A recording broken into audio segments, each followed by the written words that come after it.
Le 10h midi, Sud Radio Média, Valérie Expert, Gilles Gansman. Bonjour à toutes et à tous, heureuse de vous retrouver vendredi 11 avril. Merci d'être avec nous. Bonjour Gilles. Bonjour Valérie. Bonjour Frédéric de Vincel. Merci d'être là ce matin. Vous êtes directeur général des programmes en charge des plateformes et du sport chez M6. Bonjour. Bonjour. Avec vous, on va parler de la Kings League qui arrive sur M6+. Alors, vous allez tout m'expliquer parce que moi, j'y connais pas grand-chose. Ce sera en direct tous les dimanches. On va parler sport aussi parce que M6 s'est beaucoup investi en rachetant les droits du foot. Hein.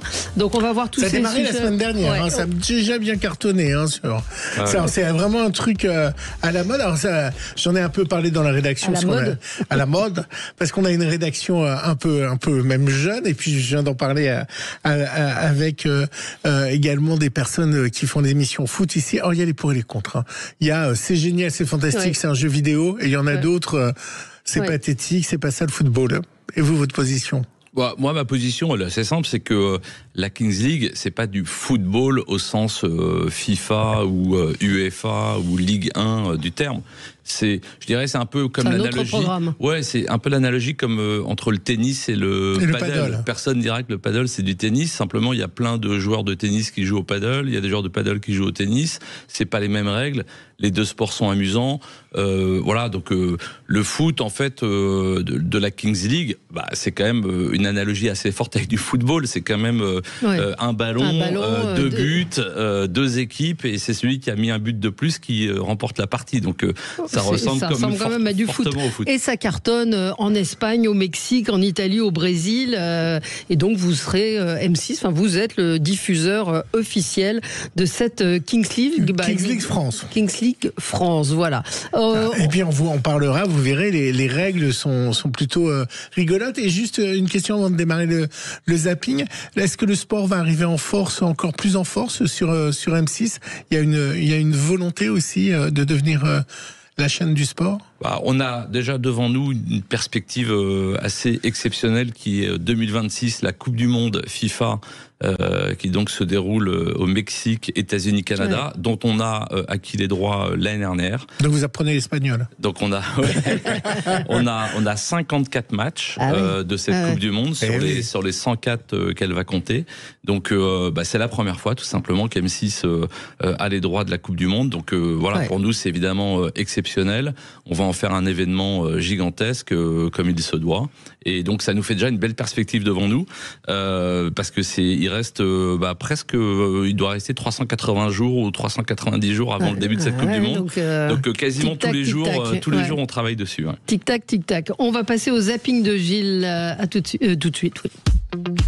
Sud Radio Média, l'instant zapping. Valérie Frédéric, l'Europe va-t-elle devenir le continent de tout à 1 euro ? Pour être plus clair, la Chine va-t-elle reporter ses ventes en Europe avec la hausse des taxes ? Mais les Américains, eux aussi, sont-ils prêts, d'un autre côté, à payer leur iPhone plus cher ? Donc tout le monde négocie, mais en fait, le commerce mondial est remis en cause, et la France, c'est aussi l'industrie du textile.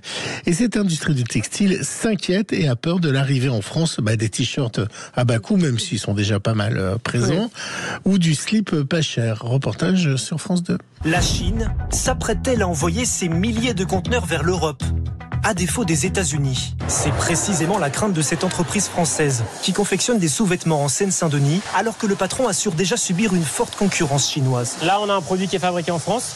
Un pack de 5 slips, vendu 93 €, le lot chinois coûte 20 €. Pour la PME qui a frôlé la faillite l'an dernier, voir la Chine inonder davantage le marché européen pourrait être le coup de grâce. On a transformé l'entreprise pour être capable de vendre à un prix compétitif. On a divisé les prix par deux, passé de 40 à en dessous de 20 € le sous-vêtement, fabriqué entièrement en France. Et on arrive à trouver un modèle économique, mais si on a des nouveaux concurrents qui arrivent encore moins chers, encore plus offensifs, à la fin on n'est pas magicien. Alors une chose qui s'envole aussi au niveau des vêtements, c'est les tenues de la Kings League, parce qu'ils ont tous leur logo, leur habillage, et puis dedans il y a des youtubeurs, on va expliquer ça à nos auditeurs après avec Michou et autres, mais ça commence à bien partir aussi au niveau Bah oui, en fait, ça a été extrêmement bien pensé comme produit. Bon, c'est un produit marketing extrêmement fort. En effet, l'impact des youtubeurs, des streamers fait qu'ils ont des communautés extrêmement fortes. Si on parle de Squeezie, c'est quelqu'un qui a 19 millions de followers sur YouTube. Donc quand vous avez le maillot de votre équipe et que vous vous adressez à 19 millions de fans, parce que finalement c'est ça, les followers sont un peu des fans, ça vous fait un beau marché devant vous. Et quand vous arrivez en réunion, vous parlez des streamers, de tout ça, on vous comprend quand même à M6 ou pas? Moi, vous savez, je viens du vieux monde, celui de la télévision, mais ça fait 6 ans que j'étais propulsé dans le nouveau monde, celui du digital. Et moi, un de mes jobs, ça a été justement de tenir la main des deux côtés et faire le lien. Et puis d'ailleurs de mettre en place une grammaire commune pour que les gens se comprennent. C'est vrai qu'il y a des mots utilisés dans l'univers du digital qui sont un peu étrangers au monde de la télé. Mais on finit par se comprendre et très bien travailler ensemble. Parce que c'est ce qu'on se disait avant l'émission et on pourra en reparler après. C'est la façon dont la télévision évolue, la façon dont on la regarde aussi différemment avec les replays et autres. Donc les audiences, et on va en reparler aussi, ça n'ont plus tout à fait le même sens que... Les audiences n'ont plus tout à fait le même sens, mais j'avoue qu'il y a quand même une grande vertu de la télévision, c'est quand même sa transparence sur la performance. Je veux dire, on compare des choses comparables. C'est ça. On parle en part d'audience ou en audience. L'audience, c'est une audience moyenne d'une émission de télévision. Quand on part sur le digital, alors là, on mélange des choux et des carottes, des contacts, des vidéos lancées, des heures vues, etc. Absolument. Enfin, c'est trop multiple. Il y a peut-être un outil à créer de la part de Médiamétrie pour France TV, pour M6+, pour TF1+. Alors c'est en cours il y a des débats actuellement et normalement ça devrait être lancé en 2025 d'avoir une mesure unique qui va pouvoir permettre de faire un classement en fait tout simplement de tous les univers. On pourra mélanger les performances de YouTube, celles de la télévision et donc avoir un classement assez clair qui serait un classement qui serait fait sur une durée moyenne d'écoute et donc une part d'audience. On continue. Alors que le débat sur la fin de vie est revenu à l'Assemblée nationale, Valérie, cette fois-ci scindé en deux parties, l'une sur l'aide à mourir, l'autre sur les soins palliatifs. Hier, dans cet avou, il recevait Maxime Darielou, dont le fils est plongé dans le coma, vous savez, depuis plus de 20 ans. Son fils n'a évidemment rédigé aucune volonté, puisqu'il avait 20 ans quand il a eu un accident en 2005. Alors son père se bat pour que son fils puisse enfin partir. Il a crié hier son désespoir. C'était un moment très émouvant sur le plateau de cet avou. Nous avons essayé la Belgique, en toute discrétion. Et Benjamin avait été admis en Belgique, au cyclotron de Liège. On a vu 2 professeurs. Les 2 professeurs nous ont dit, il n'y a pas de problème, attendez, on a tout le dossier, on vous le prend. Et on nous l'a refusé. La direction de l'hôpital nous l'a refusé. Parce qu'il est français, parce qu'il n'est pas capable de manifester sa volonté. Et il n'a pas fait de directive anticipée, je pense comme tout le monde ici. Et donc, on n'a pas de solution. C'était un témoignage assez fort et il se bat et il n'y a aucun document parce que son fils ne peut pas parler et donc ne peut pas demander.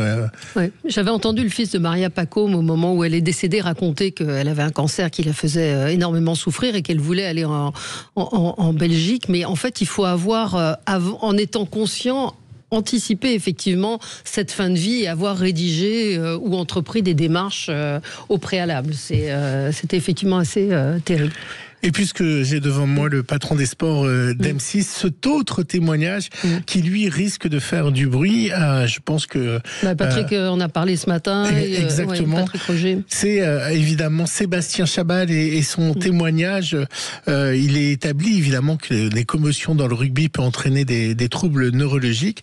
Mais alors, ça a été vraiment une déflagration dans l'émission Légende, diffusée sur YouTube justement, et dans lequel il s'est confié à propos de ces troubles, à force d'avoir des chocs violents, effectivement. Des chocs violents. Il explique que une partie de sa mémoire est partie. J'ai aucun souvenir, mais quand je dis aucun, c'est aucun souvenir d'une seule seconde d'un match de rugby que j'ai joué. Je me souviens pas d'une seule des 62 Marseillaises que j'ai vécues. Je me souviens de rien et des fois j'en parle à la maison et je dis à ma femme, en fait, je pense que c'est pas moi en fait. Mais tu te souviens de bons moments quand même de ta vie ? La naissance de ta fille, des trucs, tu vois, des moments marquants ? Non. Je me rappelle de pas beaucoup. J'ai 2-3 souvenirs d'enfance. Et encore, je suis pas sûr que je m'en rappelle. Ah oui, si on t'a raconté. Si on me les a racontés.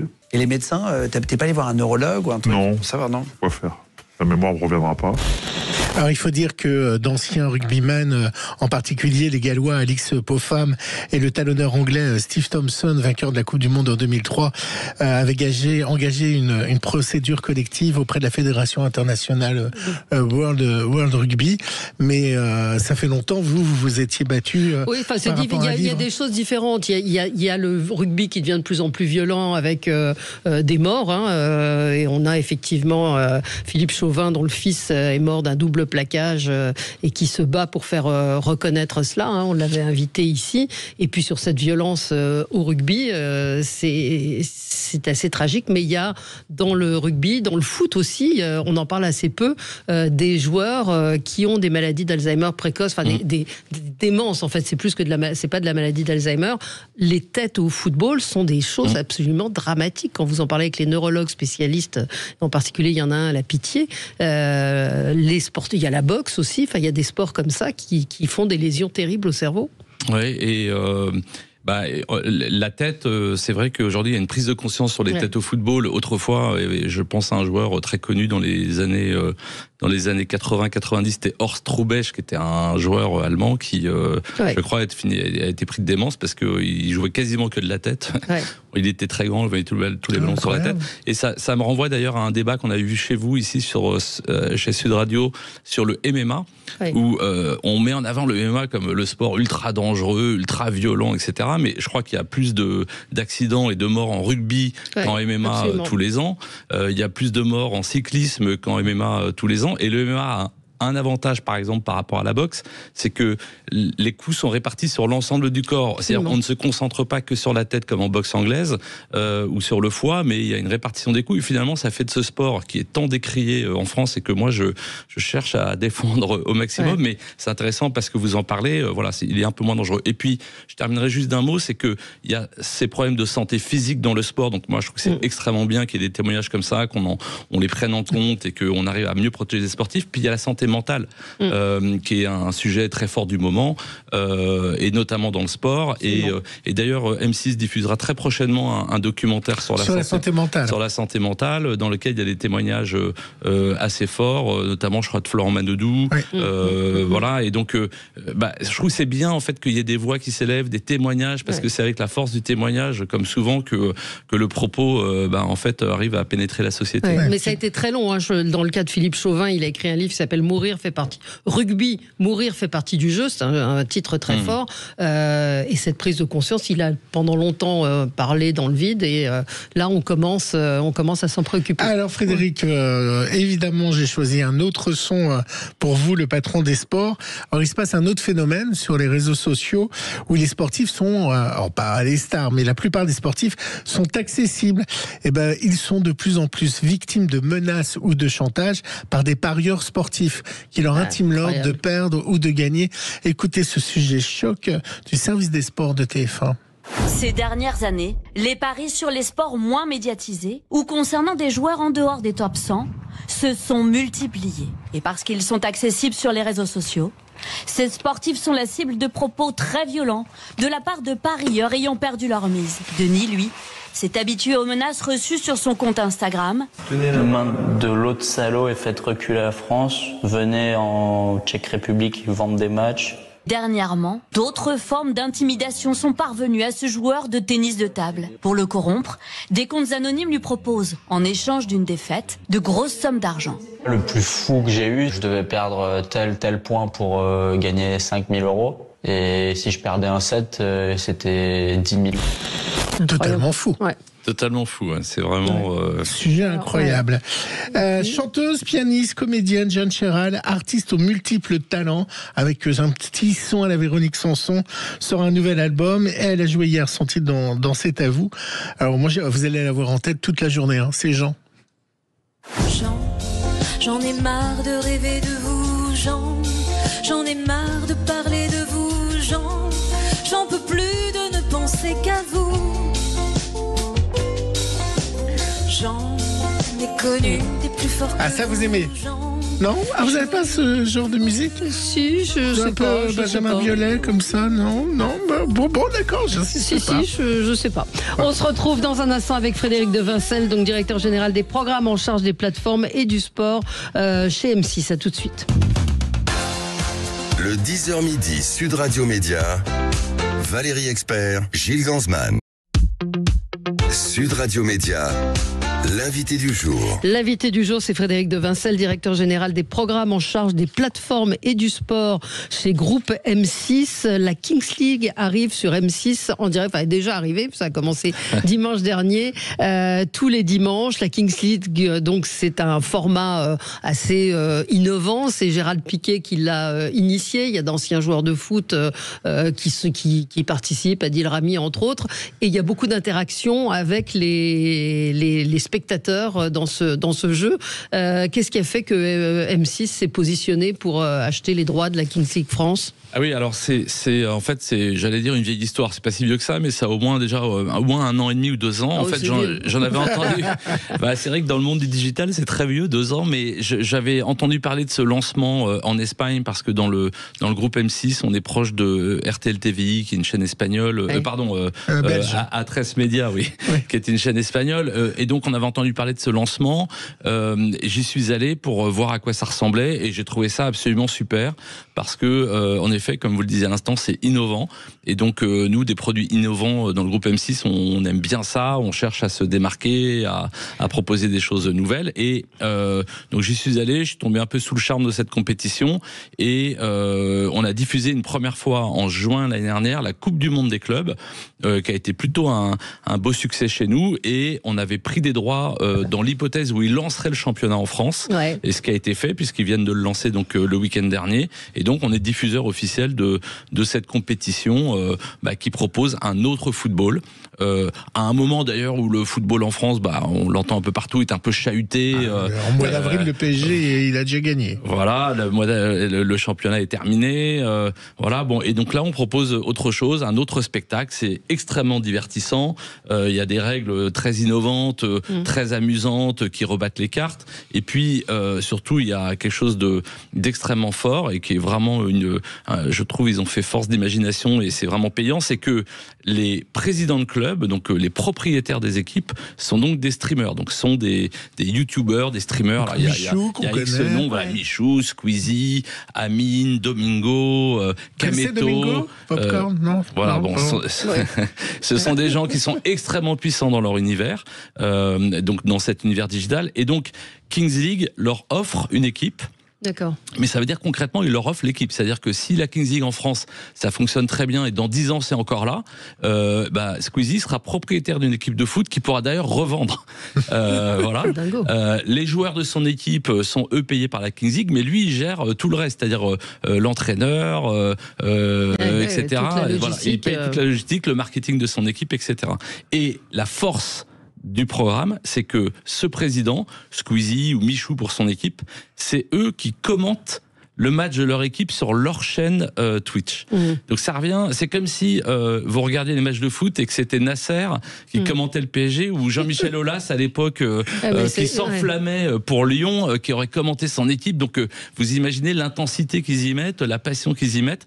Donc ça fait que c'est un produit extrêmement différent et puis après, extrêmement fort. Il y a les règles, c'est-à-dire que vous pouvez mettre dehors, je sais plus si c'est l'entraîneur, vous pouvez sortir des gens, il y a des cartes... Ouais, en fait, ils ont repris un peu, ça s'apparente presque à de l'e-sport, en fait. Ils ont repris des codes de jeux vidéo qu'ils ont intégré dans un sport physique normal. Donc il y a des cartes, en effet, on tire au début de la partie des cartes joker.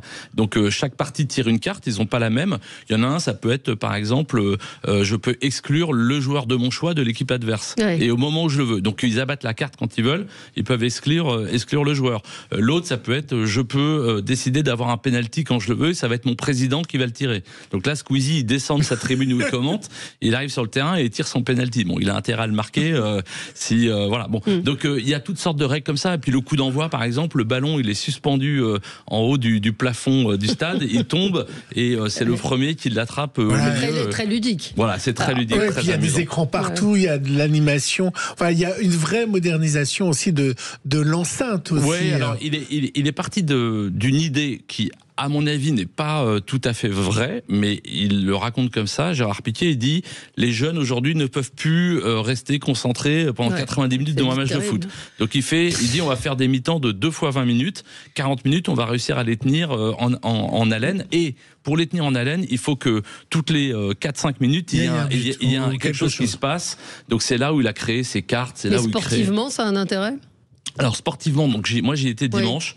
Je suis un footballeur amateur pour ma part, mais je joue depuis longtemps et j'avoue que là j'ai vu des joueurs de très bon niveau. C'est des gars qui viennent de championnats type régional. Donc régional, c'est avant la nationale, avant la Ligue 2, avant la Ligue 1, mais c'est des types qui jouent très très bien. Et donc ils sont extrêmement engagés. Donc footballistiquement parlant, c'est quand même intéressant. Après c'est un plus petit terrain qu'un terrain de foot parce que ça se joue à 7 contre 7. Donc c'est plus petit. Donc il n'y a pas le plaisir de la balle en profondeur, la course sur 50 mètres du type qui part au but, balle au pied. Ça n'existe pas. Mais voilà, c'est quand même intéressant. Et puis, en effet, non seulement c'est intéressant, mais c'est amusant à travers toutes ces règles un peu innovantes. Je vous propose d'écouter la bande-annonce de la Kings League qui est sur M6+. Événement sur M6+. Le phénomène Kings League débarque enfin en France. On a sorti du lourd. C'est parti donc pour ce premier match. Une compétition de football à 7 qui va tout révolutionner. Les meilleurs streamers et stars du jeu prennent le contrôle. Des règles innovantes qui cassent tous les codes. Bien plus qu'un championnat, une expérience unique.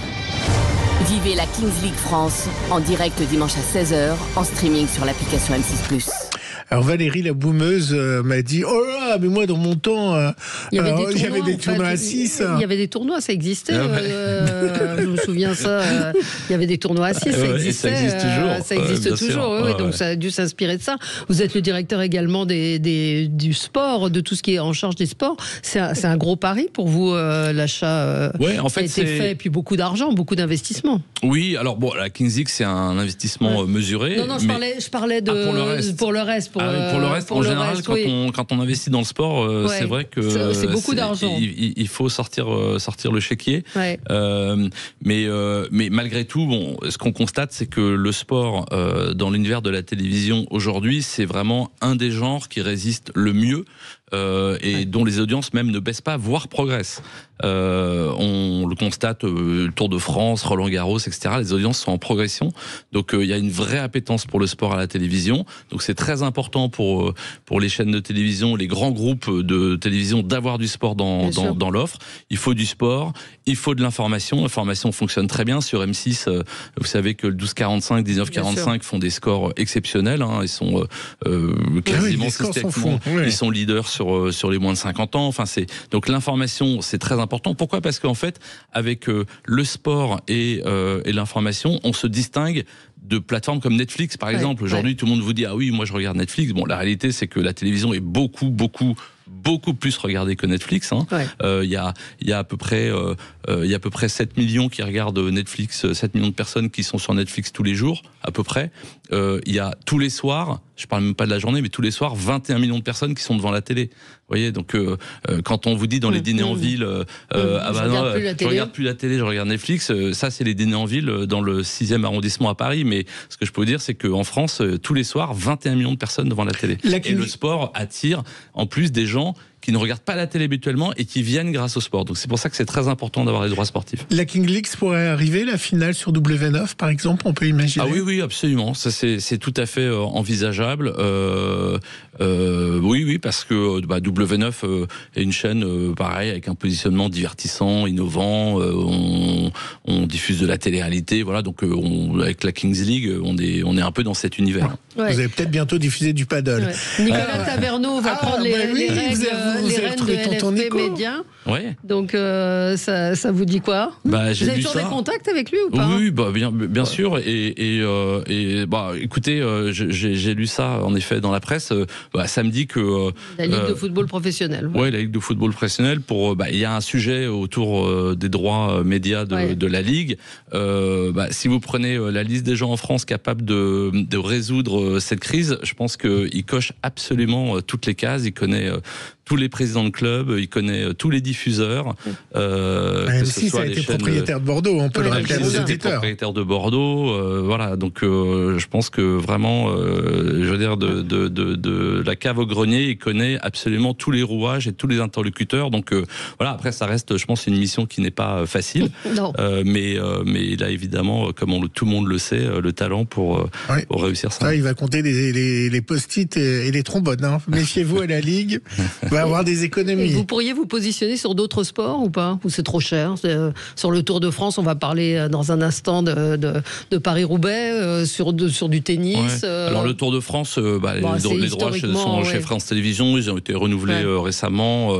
Voilà, mais c'est vrai qu'on regarde tous les sports. On a diffusé en 2023 la Coupe du Monde de rugby avec France Télévisions et TF1. C'était la première fois qu'on diffusait du rugby. Ça a été un grand succès chez nous.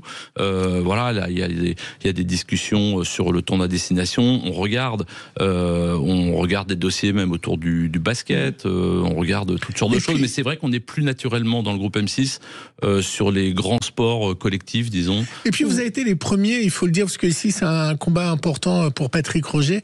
C'est les femmes dans le sport. Oui. Et c'est vrai que l'Arcom fait aussi pas mal de journées consacrées aux femmes Et vous avez été les premiers, W9, à diffuser des compétitions sportives de femmes. Ça va être le cas dans les années qui viennent? Alors, bien sûr, on continue de diffuser l'équipe de France féminine. On a un contrat qui court encore pour 2 ans. J'espère bien qu'on pourra le renouveler. Là, la compétition qui arrive de l'Euro féminin, il sera malheureusement chez nos amis de TF1. Il n'est pas dans le groupe M6. Mais nous, on accompagne l'équipe de France depuis en effet très longtemps, plus de 10 ans. Donc, c'est une petite fierté, je dois dire, d'avoir promu le sport féminin, d'avoir été très en amont. On a fait des documentaires sur les joueuses de... Voilà. Moi, je pense qu'il y a encore une marge de progression très forte sur le sport féminin. Il leur suffit d'avoir un trophée, il faut qu'elles gagnent quelque chose. Mais l'Euro, là, c'est une occasion de le faire. Il y aura une Queen's League, ça, alors? Ils l'ont fait en Espagne, la Queen's League, absolument. Ils l'ont fait, et donc ça viendra sûrement en France. Allez, merci d'avoir été avec nous, Frédéric Devincel, ce matin, directeur général des programmes en charge des plateformes et du sport chez Groupe M6 et la Kings League, donc le dimanche sur M6+. Merci d'avoir été avec nous ce matin. Et puis là, on va parler de Paris-Roubaix. C'est ce week-end. Avec un doc formidable à ne pas manquer. Absolument. À tout de suite. Le 10h midi, Sud Radio Média. Valérie Expert, Gilles Gansman. Sud Radio. Le supplément média. Le supplément média avec vous, Sacha Vucinic, je l'ai bien dit. Vous êtes journaliste, réalisateur. On va pouvoir voir à partir d'aujourd'hui sur France TV, c'est en ligne, et samedi à 12h55 sur France 3, votre document incroyable, l'enfer du Nord. Donc c'est à l'occasion de la course Paris-Roubaix qui va, c'est samedi, c'est demain. C'est l'édition féminine, et dimanche ce sera l'édition masculine. Et donc ce documentaire, l'enfer du Nord, c'est comme ça qu'on surnomme cette course mythique. Vous avez eu la chance d'être infiltré, d'être au cœur du peloton, et ça donne une séquence. Et ça donne une séquence absolument, une séquence, un documentaire extrêmement fort où on voit la dureté, l'enfer n'est pas un mot usurpé. Exactement. Alors racontez-nous un petit peu comment vous êtes arrivé dans cette aventure, dans cette histoire, et comment a démarré ce doc. Alors moi je connaissais pas grand-chose au vélo, et il y a 3 ans on m'a proposé de travailler sur Tour de France au cœur du peloton, une série documentaire Netflix, et je suis tombé absolument amoureux de ce sport parce que je ne peux pas concevoir qu'on fasse ce sport. C'est de la folie pure. En temps de résilience, de sacrifice, c'est vraiment un sport extrêmement dur et âpre. Et en gros, on m'a proposé de faire un documentaire sur Paris-Roubaix, et j'ai fait des reconnaissances là-bas, et j'ai dit ok, je veux en être. C'est absolument, pour ceux qui l'ont pas vécu, ça porte vraiment bien son nom. Alors qu'est-ce qu'elle a de différent par rapport aux autres courses, ce Paris-Roubaix? Alors N'étant pas cycliste, je vous le dis tout de suite, voilà, ça, on le zappe. Moi, justement, c'est ça, c'est que c'est un regard extérieur où vous voyez peut-être des choses que ne verraient pas des journalistes qui sont habitués à commenter cette course depuis des années. Voilà, en fait, c'était de montrer l'humain. Dans ce sport et dans cette course qui est un monument du cyclisme pour ceux qui connaissent. C'est une course du coup d'un jour, alors pour les hommes et pour les femmes. Maintenant, cette édition féminine a maintenant 5 ans, nous on a filmé la 4e édition, et l'édition masculine a 121 ans. Donc c'est absolument monstrueux dans l'histoire du sport. Et moi, l'idée, c'était de me dire, ok, imaginons que je ne sois pas féru de vélo, comment je peux faire aimer le vélo à un autre type de spectateur.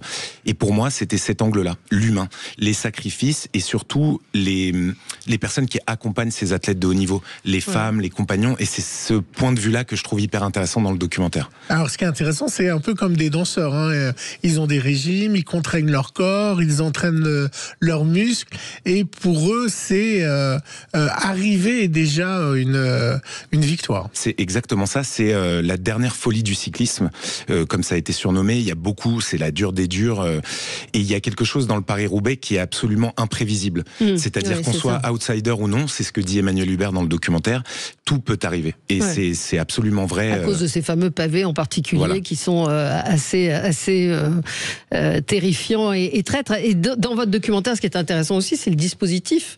Vous êtes réalisateur, vous êtes journaliste mais réalisateur, donc il y a un parti pris dans la manière de filmer. En particulier, on voit l'arrière du peloton, ce qu'on ne voit pas toujours dans les commentaires en direct. Tout à fait. Alors après, moi je viens du cinéma, du coup j'avais à cœur de sublimer aussi ce sport qui est absolument magnifique en soi.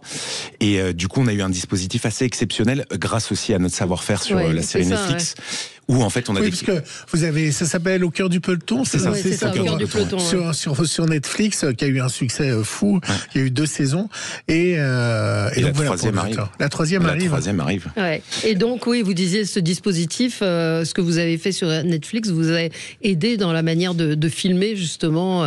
Exactement. Et il y avait quelque chose aussi. Vous parliez de l'arrière du peloton qui était important pour nous parce que au-delà des résultats d'Arkea BNB Hotel, nous on a suivi comme le dit Emmanuel Hubert, des outsiders.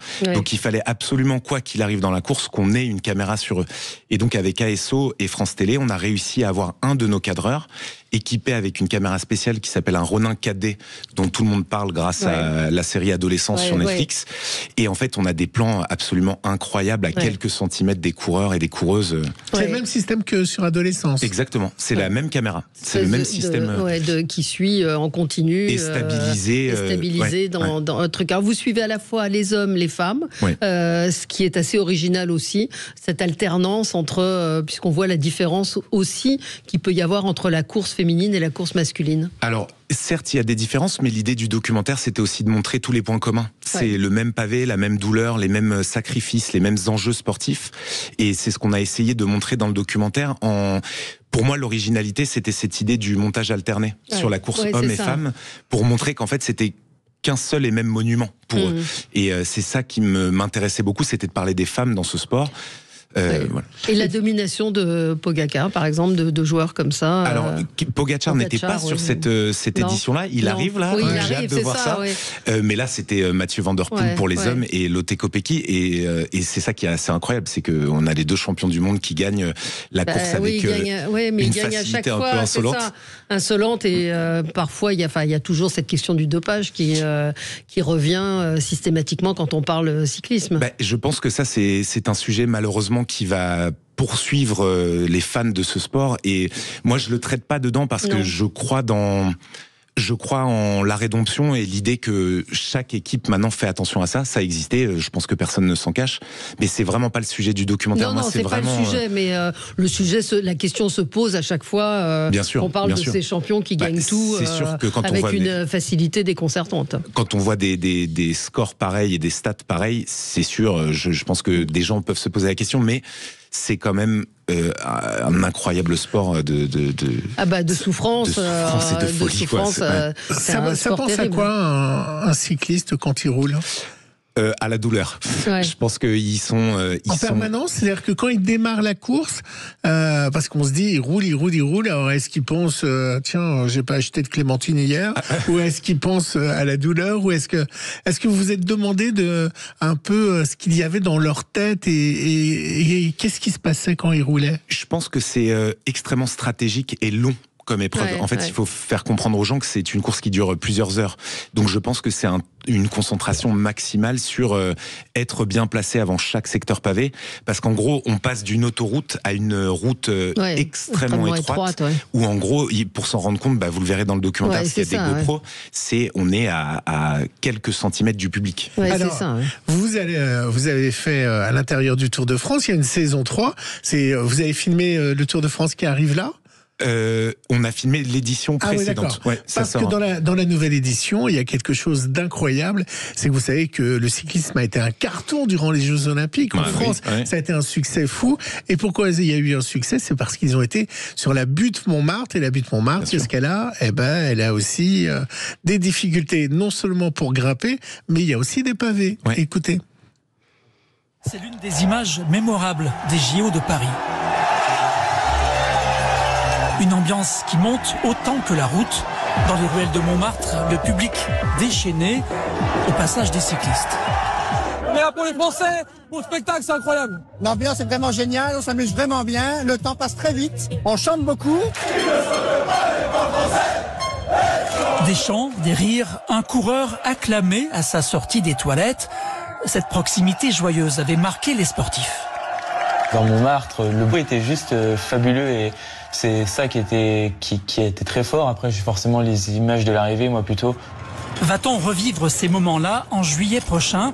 L'ultime étape du Tour pourrait bien passer par Montmartre. Le Tour de France sur la butte, voilà qui va parler au monde entier. Ce serait un astucieux mélange de Paris-Roubaix pour les pavés et d'Alpe d'Huez pour l'ambiance. Cela changera en tout cas des dernières étapes habituelles, sans relief, sans enjeu, où les concurrents trinquent en roulant. C'est génial pour cette année de passer par Montmartre. Surtout que moi j'ai une chance folle, c'est que j'étais en immersion avec la Soudal Quick-Step, donc Remco Evenepoel. Donc je peux vous dire que je l'ai vécu vraiment au cœur de cette victoire. C'est incroyable. Et du coup, vous comprenez un peu mieux, vous, personnellement, qu'on puisse faire ce sport? Absolument. Alors, je vous avoue que moi, j'utilise une bicyclette électrique. On va pas se... La bicyclette. Oui. Après, en tout cas, non, moi je suis sportivement sur de l'électrique. Après, oui, j'ai surtout compris que c'était pas du tout un sport individuel. Et c'est ça qu'il faut souligner pour ceux qui connaissent pas. C'est extrêmement stratégique et toute une équipe travaille pour un coureur ou. Ça aurait un intérêt, c'est une question bête, je le dis tout de suite, ça aurait un intérêt de faire un Tour de France des vélos électriques? Pour promouvoir l'écologie vraisemblablement. Après, ce qui est incroyable, c'est de voir ce que font ces êtres humains sans moteur. C'est-à-dire qu'ils vont plus vite que moi avec mon moteur. Donc, pour ceux qui ne connaissent pas le vélo, les statistiques parlent pas, mais c'est incroyable. Est-ce que vous avez fait des recherches? L'édition qui a été la plus dantesque, c'est laquelle? Il y en a eu beaucoup. Je pense même après-guerre, ça a été très très dur. C'est des secteurs pavés qui sont... oui, c'est ça que je voulais dire. Montmartre, des pavés, d'accord, mais les pavés de Roubaix, comme on les a filmés dans le documentaire en macro, ça vous donne Ils sont entretenus ou pas? Ils sont... Alors, j'ai pas envie de spoiler tout pour les spectateurs, mais regardez, il y a... C'est expliqué dans le doc.